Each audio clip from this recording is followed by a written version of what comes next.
Assalamualaikum teman-teman, perkenalkan nama saya Bagas Najarudin Deja. Saya mahasiswa Universitas Islam Negeri Raden Intan semester 4, prodi Pendidikan Matematika. Saya di sini bersama teman saya Firda Firtiani Zahro akan sedikit menjelaskan materi tentang statistika.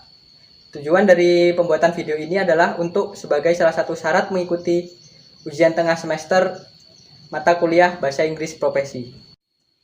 Kalau kita berbicara tentang statistika, maka kita akan mengenal populasi dan sampel. Apa itu populasi dan sampel? Populasi adalah data kualitatif yang menjadi objek telaah. Kan sampel adalah bagian dari populasi. Untuk contoh, sebagai contoh, saat pemilu kita memiliki populasi yaitu seluruh warga Indonesia. Sedangkan sampelnya adalah beberapa TPS di beberapa provinsi. Jadi, populasi itu lebih luas daripada sampel. Sedangkan sampel itu bagian dari populasi. Nah, di dalam populasi itu kita memiliki parameter. Apa itu parameter? Parameter adalah ukuran yang mencerminkan karakteristik dari populasi. Sedangkan di dalam sampel kita punya statistik. Nah, jadi statistik itu adalah ukuran yang mencerminkan karakteristik dari sampel. Jadi yang dibicarakan dalam statistika itu adalah sampel, bukan populasi. Menurut fungsinya, statistika dibedakan menjadi dua, yaitu statistika deskriptif dan statistika intervensi. Nah, statistika deskriptif itu menggambarkan dan menganalisis kelompok data yang diberikan tanpa menarikan kesimpulan mengenai kelompok data yang lebih besar. Sedangkan statistika inferensi adalah penerapan metode statistik untuk menaksir atau menguji karakteristik populasi yang dihipotesiskan berdasarkan data sampel. Contoh, saat kita memiliki data penjualan mobil bermerek ABC per bulan di suatu showroom mobil di Jakarta selama tahun 2020, dari data tersebut pertama akan dilakukan statistika deskripsi terhadap data-data seperti menghitung rata-rata penjualan, berapa standar deviasinya, dan lain-lain. Kemudian baru dilakukan berbagai inferensi terhadap deskripsi tersebut, seperti perkiraan penjualan mobil tersebut pada tahun-tahun berikutnya, perkiraan rata-rata penjualan mobil itu pada seluruh Indonesia, dan lain sebagainya. Jadi, statistika inferensi itu dilakukan setelah statistika deskripsi. Tipe data di dalam statistik itu ada 4. Yang pertama itu ada data nominal. Data nominal adalah data yang diperoleh dengan kategori dan klarifikasi. Sebagai contoh, jenis kelamin dan jenis pekerjaan. Ciri dari data ini adalah posisi data setara dan tidak bisa dilakukan operasi matematika, yaitu operasi penambahan, pengurangan, perkalian, dan pembagian. Yang kedua, data ordinal. Data ordinal adalah data yang diperoleh dengan cara kategorisasi atau klarifikasi. Tetapi di antara data tersebut terdapat hubungan. Sebagai contoh, kepuasan kerja, motivasi. Ciri-ciri dari data ini adalah posisi data tidak setara dan tidak bisa dilakukan operasi matematika sama seperti data nominal. Yang ketiga, kita memiliki data interval, yaitu data yang diperoleh dengan cara pengukuran, di mana jarak antara dua titik itu sudah diketahui. Ciri-cirinya itu tidak ada kategorisasi dan bisa dilakukan operasi matematika, operasi penjumlahan, pengurangan, perkalian, dan pembagian. Contohnya itu temperatur yang diukur berdasarkan derajat Celcius dan derajat Fahrenheit, sistem kalender, dan lain-lain. Yang terakhir itu data rasio. Data rasio adalah data yang diperoleh dengan cara pengukuran, di mana jarak antara dua titik skala sudah diketahui dan mempunyai titik nol absolut. Ciri-cirinya itu tidak ada kategorisasi dan bisa dilakukan operasi matematika sama seperti data interval. Contohnya adalah gaji, skor ujian, dan jumlah buku, dan lain sebagainya. Data nominal dan data ordinal itu disebut sebagai data kualitatif, sedangkan data interval dan data rasio itu disebut sebagai data kuantitatif. Lalu apa data kualitatif dan kuantitatif? Data kualitatif itu tuh data yang bukan angka. Ya, seperti nominal dan ordinal tadi kan itu bukan angka. Sebagai contohnya, jenis pekerjaan, tanggal dan tempat lahir, tingkat pendidikan, dan lain sebagainya. Lalu data kuantitatif adalah data-data yang berupa angka. Data seperti data interval dan data rasio tadi, Yang termasuk dalam kuantitatif itu contohnya adalah umur, tinggi, badan, dan berat badan, dan lain sebagainya. Selanjutnya kita masuk ke cara penyajian data. Dalam statistika itu, kita bisa menggunakan cara penyajian data itu dalam bentuk dua bentuk. Yang pertama adalah tabel, dan yang kedua adalah gambar atau grafik. Dalam statistika, tabel itu dibedakan menjadi dua, yaitu tabel satu arah dan tabel majemuk. Tabel satu arah adalah tabel yang memuat keterangan mengenai suatu hal atau satu karakteristik saja. Kalau tabel majemuk itu adalah tabel yang memuat atau menjelaskan suatu hal atau suatu karakteristik lebih dari satu. Yang kedua, jenis grafik atau gambar. Jenis grafik dalam gambar dalam statistika ada 5, yaitu grafik garis, grafik batang, grafik lingkaran, grafik gambar, dan diagram pencar. Bisa teman-teman lihat contoh-contoh dari grafik-grafik tersebut. Yang terakhir adalah grafik gambar. Bisa teman-teman lihat penyajian datanya dalam bentuk gambar. Kan ke distribusi frekuensi. Distribusi frekuensi adalah bentuk pengelompokan data untuk menggambarkan distribusi dari data tersebut. Distribusi frekuensi itu dapat dinyatakan dalam bentuk tabel distribusi frekuensi. Yang kedua dalam histogram atau poligon frekuensi. Teman-teman lihat, ini adalah contoh dari tabel distribusi frekuensi. Teman-teman pasti bertanya, kenapa bisa distribusikan seperti itu? Nah, ada langkah-langkahnya, ada rumusnya untuk menentukan rentang, menentukan banyaknya kelas, dan menentukan panjang kelas. Rumus untuk menentukan rentang adalah nilai data terbesar dikurang nilai data terkecil. Lalu untuk menentukan nilai banyaknya kelas adalah 1 ditambah 3,322 dikali log n. N-nya itu adalah banyaknya data. Lalu untuk panjangnya kelas adalah rentang dibagi dengan banyak kelas. Teman-teman, kita memiliki sebuah contoh untuk menentukan distribusi frekuensi. Bisa kita lihat, yang harus pertama kita lakukan itu adalah mencari rentangnya. Dari tabel ini kita bisa mengetahui bahwasannya data terbesar adalah 35, usia 35, dan data terkecil adalah 20. Lalu rumus dari rentang adalah data terbesar dikurang data terkecil. Jadi 35 dikurang dengan 20 hasilnya 15. Yang kedua kita harus menentukan banyaknya kelas. Kita masukkan rumusnya yaitu 1 ditambah 3,3 log n. Oke, kita langsung saja. Setelah kita masukkan ke dalam rumus 1 ditambah 3,3 log n dengan n-nya itu banyaknya data, kita peroleh nilai banyaknya kelas itu yaitu 7 atau 8. Kita pilih salah satu saja ya untuk menentukan panjangnya kelas. Di sini saya memilih untuk menggunakan banyak kelas yaitu 7. Jadi panjang kelasnya itu adalah rentang dibagi dengan banyak kelas, yaitu 15 dibagi dengan 7. Sama dengan 2,5 atau bisa kita bulatkan menjadi 3. Nah, setelah kita mendapatkan interval, di sini saya menggunakan interval sama dengan 2. Kita bisa membuat sebuah tabel baru yang lebih sederhana. Kita ambil intervalnya 2, jadi datanya yang termasuk dalam tabel untuk yang pertama itu adalah 20 dan 21. Itu frekuensinya ada 11. Lalu untuk yang data keduanya yaitu 22, 23 itu ada 17. Yang ketiga ada 24, 25 itu ada 14, dan seterusnya. Oke, sekarang kita masuk ke macam-macam bentuk diagram. Nah, diagram ini dibedakan menjadi 2, yaitu untuk data tidak berkelompok dan data terkelompok. Untuk data tidak terkelompok itu kita memiliki diagram batang, diagram lingkaran, diagram garis, dan diagram gambar atau simbol yang sudah dijelaskan tadi. Dan untuk data berkelompok itu kita memiliki histogram, poligon, frekuensi, dan ogive. Histogram itu tuh merupakan bentuk diagram batang yang digunakan untuk menggambarkan distribusi frekuensi. Dengan poligon itu atau kurva frekuensi merupakan bentuk diagram garis yang digunakan untuk menggambarkan frekuensi. Itu teman-teman bisa melihat contoh dari histogram. Bentuknya seperti diagram batang. Selanjutnya kita memiliki contoh poligon frekuensi. Bentuknya seperti diagram garis. Kita memiliki contoh ogive. OGIF adalah sebuah grafik yang disusun berdasarkan grafik distribusi kumulatif yang sudah disusun. Nah, kalau kita memiliki tabel distribusi kumulatifnya itu lebih dari, OGIF-nya itu berbentuk OGIF negatif. Sedangkan kalau kita memiliki tabel distribusi kumulatifnya itu kurang dari, OGIF-nya itu berbentuk OGIF positif. Oke, kita masuk ke dalam statistik.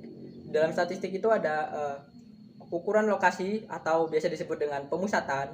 Yang kedua, ukuran dispersi atau yang biasa disebut sebagai sebaran, ukuran kemiringan, dan ukuran keruncingan. Mungkin dalam video ini tidak akan kami bahas semua karena waktu juga kurang mencukupi. Mungkin akan kita bahas ke next video. Untuk ukuran lokasi atau ukuran pemusatan data itu kita memiliki rata-rata, median, dan modus. Untuk rata-rata data tersebar atau tidak berkelompok, kita memiliki rumusnya, yaitu rata-rata adalah sigma dari XI dibagi dengan N, atau jumlah semua data dibagi dengan banyaknya data. Lalu untuk data berkelompok itu kita memiliki rumus sigma FI dikali XI dibagi N, dengan XI itu nilai titik tengah dari interval ke I, sedangkan FI itu adalah frekuensi ke I, dan N banyaknya data. Nah, di sini saya memiliki contoh untuk menghitung rata-rata. Jadi kita peroleh dari data tersebut, jumlah datanya adalah 358 dan banyak frekuensi adalah 20. Dan setelah kita bagi, kita memperoleh hasil, yaitu rata-ratanya adalah 17,9. Assalamualaikum warahmatullahi wabarakatuh. Saya Firda Fitriani Zahro ingin menjelaskan tentang statistika, yaitu modus, median, persentil, kuartil, dan desil. Pertama, modus. Modus adalah sekumpulan data yang paling sering muncul atau mempunyai frekuensi tertinggi. A. Modus dari data tunggal. Contoh, tentukan modus pada angka berikut: 2, 2, 5, 7, 9, 9, 9, 10, 10, 11, 12, dan 18. Angka yang sering muncul pada contoh di atas adalah 9. B. Modus dari data berkelompok. Modus dari data berkelompok kita menggunakan rumus MOS sama dengan L1 tambah D dalam kurung delta 1 per delta 1 plus 2. Mo adalah modus, L1 adalah batas bawah kelas modus, D lebar interval kelas, delta 1 frekuensi kelas modus dikurangi frekuensi kelas sebelumnya, delta 2 frekuensi kelas modus dikurangi frekuensi sesudahnya. Contoh, distribusi nilai dari kelas matematika 80 siswa SMA XYZ bisa dilihat pada tabel berikut. Jumlah kelasnya adalah 80. Kelas modusnya adalah 75 sampai 79 karena frekuensinya paling banyak, yaitu 21. L1 sama dengan 74,5, D-nya itu 5, delta 1-nya 21 dikurang 12 sama dengan 9, delta 2-nya 21 kurang 16 sama dengan 5. Berikut median. Median menentukan letak data setelah data disusun menurut urutan nilainya. Median dari sekumpulan data adalah data tengah setelah seluruh data disusun dari yang kecil sampai yang terbesar. A. Median data tunggal. Median data tunggal dengan banyak data ganjil. Misal 1, 2, 2, 1, xn, x2n kurang 1. N adalah bilangan bulat. Median sama dengan xn. Contoh, median dari 37, 65, 4, 3, 32, dan 5 adalah mediannya adalah 4. Nilai tengahnya adalah 4. Median data tunggal dengan banyak data genap. Misal x1, x2, xn, xn, xn plus 1, x2n. N adalah bilangan bulat. Median. Untuk mencari median data tunggal dengan banyak data genap menggunakan rumus xn plus xn plus 1 per 2. Contoh, median dari 2, 3, 7, 5, 6, 4, 3, 2 adalah mediannya 3 tambah 4 per 2 sama dengan 3,5. Maka nilai tengahnya adalah 3,5. B. Median data berkelompok. median sama dengan L1. Untuk mencari median data berkelompok menggunakan rumus median sama dengan L1 tambah D N per 2 sigma F dibagi F median. M adalah median, L1 adalah batas bawah kelas median, D lebar interval kelas, N banyaknya data, sigma F adalah jumlah frekuensi sebelum interval kelas median. Median F adalah frekuensi kelas median. Contoh tabel berikut adalah nilai matematika 80 siswa SMA X, Y, Z. N per 2 sama dengan 40. Karena N-nya 80 dibagi 2 sama dengan 40. Kelas median, karena nilai tengah dari tabel berikut adalah 75 sampai 79. L1-nya 74, L1-nya 74,5, D-nya 5, sigma F-nya 36, F mediannya 21. Median sama dengan L1 tambah D, N per 2 sigma. D dibagi F median sama dengan 74,5 ditambah 5 dikali 40 dikurang 36 dibagi 21. Hasilnya 75,452. Berikut hubungan antara mean, median, dan modus. Mean dikurang modus sama dengan 3 mean median. Ketiga nilai. Berikutnya saya akan menjelaskan tentang kuartil, desil, dan persentil.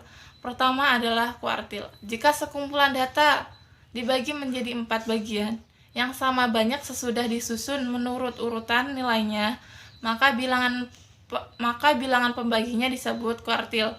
Ada 3 buah kuartil, yaitu kuartil pertama, kuartil kedua, kuartil ketiga yang masing-masing disimbolkan dengan Q1, Q2, dan Q3.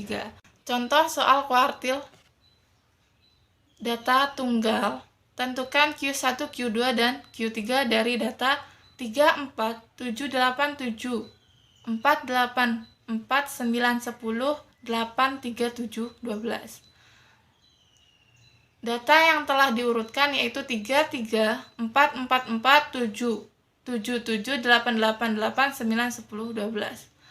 Pertama kita mencari Q1. Letak Q1 adalah 1 dikali 14 ditambah 1 dibagi 4. Sama dengan 15 bagi 4 sama dengan 3 per 4. Q1 X3 tambah 3 per 4 dikali X4 dikurang X3. 4 tambah 3 per 4 dikali 4 kurang 4 sama dengan 4. Letak Q2 adalah 2, 14 tambah 1 dibagi 4 sama dengan 15 per 2 sama dengan 7 setengah. Q2 sama dengan X7 tambah setengah, X7 dikurang X6. 7 tambah setengah, 7 kurang 7 sama dengan 7. Letak Q3 adalah 3, 14 tambah 1 dibagi 4. 45 dibagi 4 sama dengan 11, 1 per 4. Q3 sama dengan X11 tambah 1/4 X12 dikurang X11 sama dengan 8 tambah 1 per 4, 9,8. 8 tambah 1/4, 9 dikurang 8, hasilnya adalah 8 1/4 atau 8,2,5. Rumus kuartil pada data berkelompok adalah Q sama dengan L tambah I per 4N dikurang C F dikali L dibagi F. Q adalah kuartil, L adalah titik bawah, N banyaknya data, I adalah kuartil 1, 2, 3, CF frekuensi kumulatif dikurang sebelum kelas, F frekuensi kelas kuartil, L adalah panjang kelas. Berikut adalah desil. Desil adalah nilai-nilai yang membagi gugus pengamatan menjadi 10 bagian yang sama. Nilai-nilai itu dilambangkan dengan D1, D2, D3 sampai D9. Mempunyai sifat bahwa 10% data jauh di bawah D1, 20% data jatuh di bawah D2, 90% data jatuh di bawah D9. Pertama, untuk mencari desil data tunggal, rumusnya adalah desil sama dengan 1 kali N tambah 1 dibagi 10 atau 2 dikali N plus 1 dibagi 10 atau 3 dikali N tambah 1 dibagi 10. Contoh soal diketahui data 9, 10, 11, 6, 8, 7, 7, 8, 9, 10, 11. Tentukan desil kedua. Yang kedua, tentukan desil keempat. Penyelesaian data diurutkan 4, 5, 5, 6, 7, 7, 8, 9, 10. Letakkan desil kedua di urutan data kedua. Dikali 10 tambah 2 dikali 10 tambah 1 dibagi 10 sama dengan 22 dibagi 10. Hasilnya adalah 2,2. D2 diletakkan pada urutan ke 2,2 sehingga desil 2 sama dengan X2 tambah 0,2 dikali X3 dikurang X2. 5 tambah 0,5, 5 dikali 5 dikurang 5 sama dengan 5. Letak desil kedua diurutkan data keempat. 10 tambah 1 dibagi 10 sama dengan 44 dibagi 10, hasilnya adalah 4,4.